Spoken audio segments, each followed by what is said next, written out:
Hi guys, it's Ray here from Man City Fan TV. Well, 6-0 win against Shakhtar, and the morning after the night before, we should be sitting here talking about our imperious defence and Stones and Laporte and the quality, absolute quality of those individuals. Zinchenko playing on the left, playing really well again.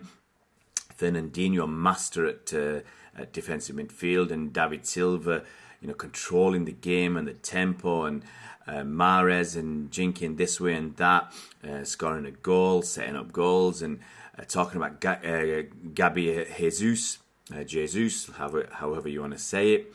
I think Michael correct me. Jesus scoring a hat-trick, much needed goals for him. Second penalty struck with a lot more confidence than the first, and a great hat-trick goal, and absolute fantastic performance all over the pitch from City, and Raheem Sterling with an absolutely superb goal. Fantastic goal from him. But we're not. Well, the media isn't. Other fans, the media out there in social media, I've heard it on the radio, it's in print media, and what they're talking about Raheem Sterling cheating and saying he has no class, and a lot more, let's say, more disgusting and derogatory comments are being made. And so that's what I'm going to address once again. Some of the pathetic media in this country are getting on his back, or trying to get on his back. And hopefully, once again, he'll just, it'll be water off a duck's back. He'll just let it go and carry on performing magnificently for us. So let's get into the bones of some of what they've been saying, or the points they've been trying to make. They talk about, I heard some fans on the radio today talking about Raheem's reputation going before him. What reputation? It's a reputation built by the horrible, despicable, vile media and some particular sections of it. So he's not got a reputation. He's a young lad. He's 23 years old. He's not had time to build up a reputation. All he's got so far recently is a reputation for fantastic football, great football, dribbling, scoring goals, setting up goals, and being a magnificent, integral part of this Manchester City team. So that's his reputation. Let's talk about football. He's not got a bad boy reputation, and I've not seen any of that. And it's just made up by the media. So it gets my goat a bit that these fans come on and talk about his reputation. For what? Cheating? No. You might have said in the past that he goes down a bit too easily or whatever, and that I can take. That sort of criticism I can accept and maybe join in sometimes.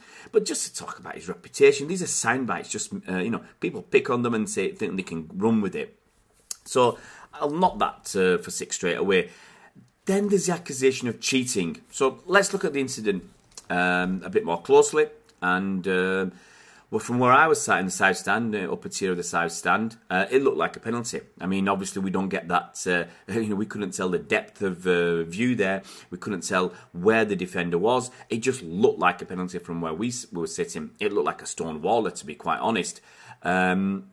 And it was only afterwards that we could actually get, watched it on BT Sport on my phone to actually see exactly what happened. And yeah, the referee didn't have a good view. There's no denying that. So he took a guess. So the ref took a guess. The official behind the goal, it looked like a pretty good view. And I'll come on to the officiating later. And he didn't give, the ref gave the penalty. He took a risk. He took a guess. And the official behind the goal didn't oppose him. Raheem Sterling cheating, he didn't dive. I think that's quite clear. It's quite clear he tried to flick it over the keeper, or as he said afterwards, chip it over the keeper, and he caught his foot in the ground, and that caused him to fall over. So he did not dive. And to read on Twitter this morning, Keith Hackett, an esteemed ex-referee, I followed him quite a lot. He has a great column that I used to read. You Are the Ref, where you make amateur refs like us can make a decision on difficult situations, and then he'll tell us what the actual answer should be. Quite entertaining column. But when you got an ex-senior ref like Keith Hackett coming out and saying Raheem Sterling dived, I wrote to him and said he needs to apologise for that, because it's absolutely totally wrong, and even top refs can make mistakes, as I believe Keith Hackett has done. And the ref did last night. You don't make a decision like that, and on a guess, you've got to use your other officials as well. But so to say Raheem Sterling cheated, like a lot of people, are doing on social media, obviously not Man City fans, to say he cheated is absolutely ridiculous, because he didn't cheat. He didn't try to con the referee. He didn't try to cheat the referee, win a decision. He just kicked the floor and fell over. Now, you could argue that he should have told the ref, and a lot of people say, he should have told the referee. He should have told the referee that, it was a mistake. It didn't happen. In the heat of the moment, maybe he didn't even know himself exactly what happened at the time. You're running through at pace. I mean, it's a defence. I mean, I'm a City fan. I'm going to put this forward. And you're running through at pace, and you're about to shoot, and you hit the ground. You're not sure exactly what happened, and maybe right in that moment he wasn't sure. Who knows? And even if he was, it's up to the referee to make a decision. Now, personally, I mean, I'd like to feel that if it was me, I could say to the ref, hey, and I knew I'd kicked the floor. I said, hey, ref, I made a mistake. You've made a mistake. I kicked the ground. It wasn't a foul. It wasn't a penalty. But I know from personal experience, in the heat of the moment, you want to win the game, and you want to take every decision that you can.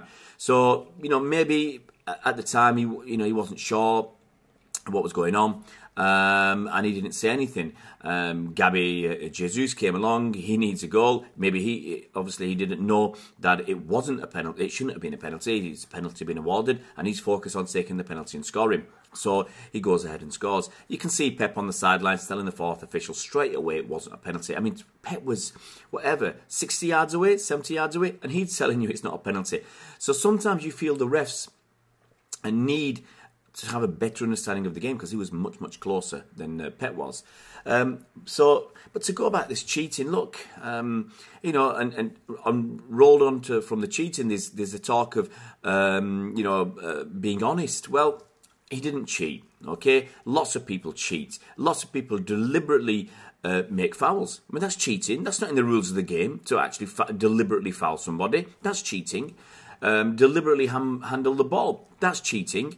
I mean, if you look at instances that other people have done this just this season or in last season, you've got this that Bowley guy from Wolves, when he punched the ball. He didn't go back to the referee and say, hey referee, I punched the ball. Please don't give that goal. It wasn't a goal. I mean, and we ended up with a draw against Wolves when possibly we could have won that game. There's other instances. You didn't see Ashley Young, for instance, last season, after he absolutely poleaxed Sergio Aguero in the box, run up to the referee and say, ref, I did a really bad tackle. I deserve a yellow card or a red card because it was a reckless tackle. I was well off the ground and I just absolutely cleaned Aguero out. Give a penalty. You didn't see that. You don't generally see players going up to the ref and say, ref, you made a mistake.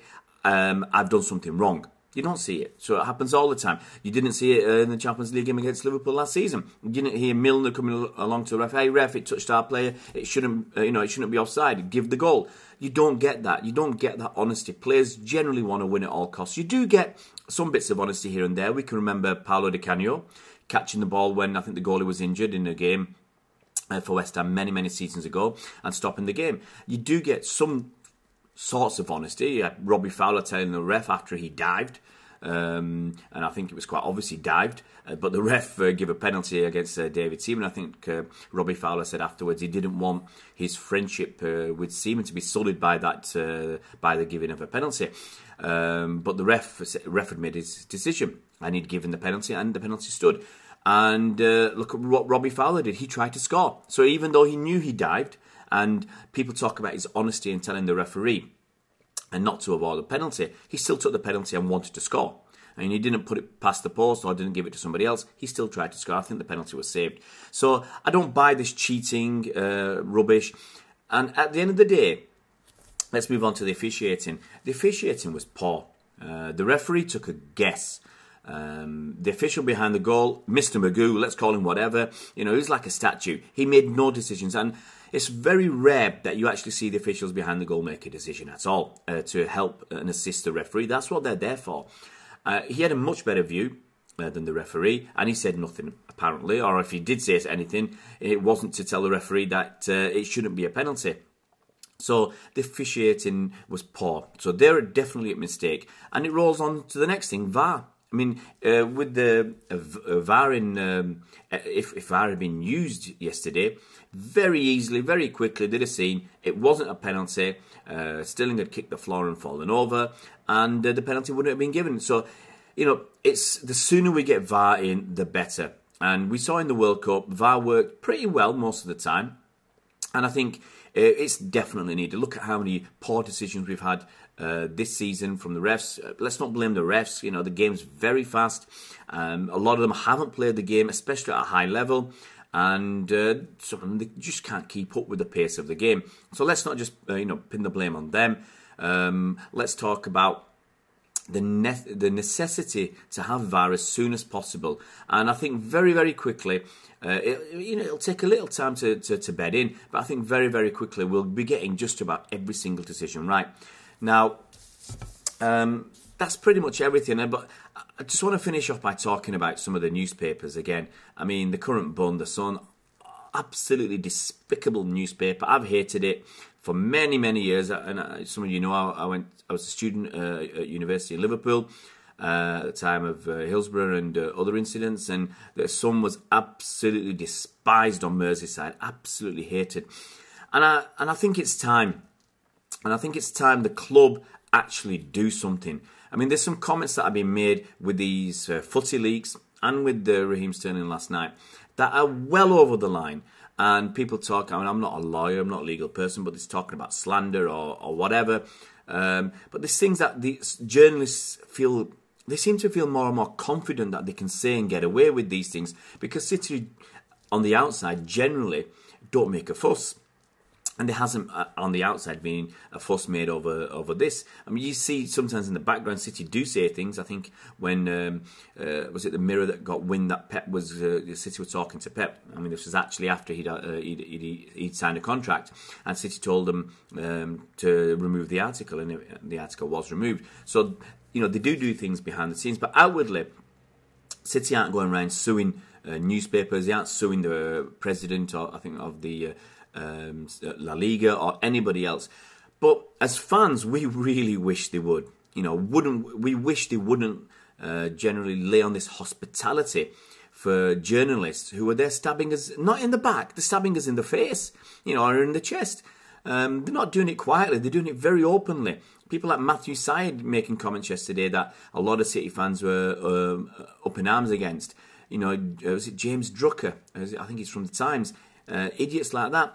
You got, sadly, these poor journalists with their agendas and their tribal attitudes, and they seem to be more prevalent than the sound-headed ones like Martin Samuel.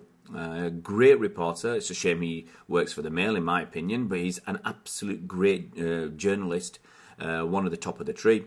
And, I think many fans across many clubs feel the same. But it's the way some of the media outlets are on Raheem Sterling's case all the time. They're looking for any little angle where they can criticise him. And like I said at the start of this video, instead of talking about his absolutely sublime, wonderful goal, the way he got past those two players, we could see it building up. I mean, it was on the far end of the pitch, but you could just see what was going to happen. And, that goal, it was absolutely stunning, a piece of brilliance, to grace any football match. It was absolutely fantastic, and we were well on our feet. As Andy said in his video, he's watching a stream 1 or 2 minutes behind, and he has to keep telling me, please don't tell me what's going on. But, I mean, when Raheem scored, I had to say something. I mean, it was a wonderful goal by a player full of confidence, scoring goals, setting up goals, creating havoc amongst defences. He's playing absolutely different class. What is he, 23 years old? He's different class at the moment. And if you want to put somebody up there as one of the best players in the Premier League right now, that's Raheem Sterling. He's up there in the top 3. No question about that right this moment. And for these media outlets to come and keep banging on him and having a pop at him, I really wish City would come out and, as I said earlier, a lot of fans on social media anyway, want the club to come and say, right, you've gone over the line, you stepped too far, we're going to sue you. Start suing some of these journalists, or at least ban them. And some people say, well, I don't want them banned, freedom of the press and everything else. Well, if you go too far, City should do something, you know. It's what the fans want, seems to be the fans' voice, so listen to the fans if you can, City. And ban some of these journalists or some of these news organisations from the ground. It'd make a lot of your fans very, very happy indeed. Right, calm down now. Guys, if you haven't already subscribed to the channel, please, it'd be great if you could subscribe to the channel and watch some of our old videos that we put out recently. Have a check out of Andy's fantastic video preview of the Derby game with Pundit J. As we've said a few times, one of the few level-headed Man United fans out there. Go and check it out, it's fantastic. And we're so much looking forward to the derby, so much. We should be there probably 3 hours before the game. If you're around at the derby, come up and say hi, get your views across. It's a fantastically big game for us, as all derbies are. We're going in it as favourites. Get your voice across and let other fans hear what you've got to say. And guys, you know, come up to us on Sunday, have a chat, and we'll get your voices across. See you around, Blues.